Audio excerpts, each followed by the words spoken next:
बहुत समय पहले की बात है। एक छोटे से गांव में एक लकड़हारा रहता था। वह अपने काम के प्रति बहुत ईमानदार, ऑनेस्ट था और हमेशा कड़ी मेहनत, हार्ड वर्क करता था। प्रत्येक दिन वह पास के जंगल में पेड़ काटने चले जाता। जंगल से पेड़ काटने के बाद वह लकड़ियां अपने गांव लाता और सौदागर को बेच देता, जिससे वह काफी अच्छा पैसा मनी कमाता था। वह अपनी रोजमर्रा के खर्च से अधिक पैसा कमाता था, जिससे उसके पास अच्छी बचत सेविंग भी हो जाती। लेकिन वह लकड़हारा अपने साधारण जीवन से खुश था। एक दिन वह नदी किनारे पेड़ काट रहा था। अचानक उसके हाथ से कुल्हाड़ी फिसली और वह गहरे नदी में जा गिरी। वह नदी बहुत गहरी थी, इसलिए वह खुद उस कुल्हाड़ी को नहीं निकाल सकता था। उसके पास सिर्फ एक ही कुल्हाड़ी थी जो अब नदी में खो चुकी थी। वह ये सोचकर बहुत परेशान हो गया। वह सोचने लगा कि बिना कुल्हाड़ी के वह अपनी आजीविका किस तरह से चला पाएगा। वह बहुत ही दुखी हो गया, इसलिए वह भगवान से प्रार्थना करने लगा।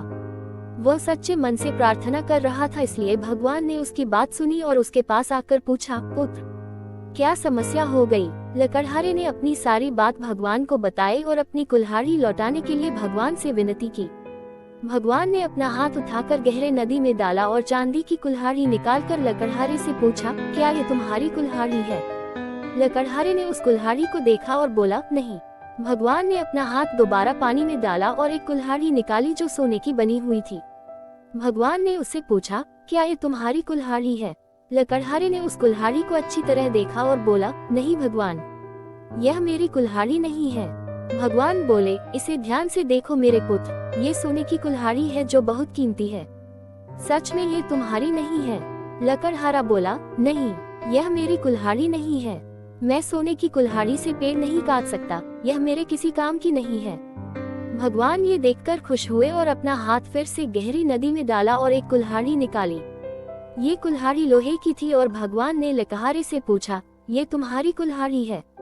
लकड़हारा कुल्हाड़ी देखकर बोला, जी हाँ, यह मेरी कुल्हाड़ी है। आपका धन्यवाद। भगवान लकड़हारे की ईमानदारी देखकर बहुत प्रभावित हुए। उन्होंने उसे लोहे की कुल्हाड़ी दे दी, साथ में उसे 2 कुल्हाड़ी उसकी ईमानदारी के लिए इनाम में भी दी। दोस्तों, ये कहानी हमें ईमानदारी की एक बहुत बड़ी सीख देती है। हमेशा ईमानदार रहो। Integrity, honesty. ईमानदारी हमेशा से ही प्रशंसा की पात्र रही है।